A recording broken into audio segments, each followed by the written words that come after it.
The number one threat facing Christians today, I think ultimately it is, and this sounds cheesy and maybe a little bit elementary, Okay. but I think it is biblical illiteracy. Yeah. Biblical illiteracy. Students go off to college, and maybe they even grew up in church and they grew up in the youth group and they were plugged in and served and played in the worship band, and they will go to college and they've never really read their Bible, Mhm. and they don't even know the Bible, and they don't know what it means, and they don't know how it applies to them. And really, it's just a book. And I know I'm supposed to know it, but really, in everyday life, they're practically an atheist. Mhm. The gospel and the Bible has no impact or import whatsoever on their lives on a day-to-day basis, and you see that full on in the college experience. And so my encouragement to students is know the Bible, know the book, read it.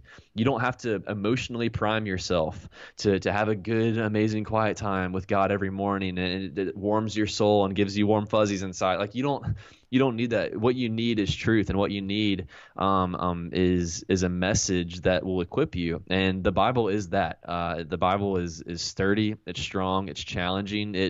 It breaks your categories. It stretches your mind and makes you think differently about the world. And overall, it gives you great hope, and it gives you identity that will be challenged in college. And we've talked about this a lot already. I think a big one, a big killer, if you will, in college for Christians is that they just simply try to find their identity in anything but Christ and his love for them.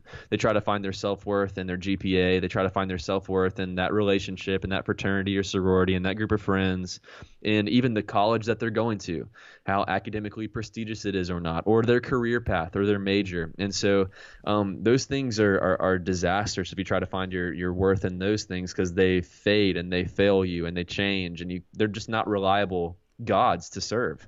Only Jesus is. And so those are my two words of encouragement for Christians who are about to walk on campus. If there's anything that can threaten them, one, it's biblical illiteracy, and two, not finding your identity in Christ, because you're inevitably going to find it somewhere else.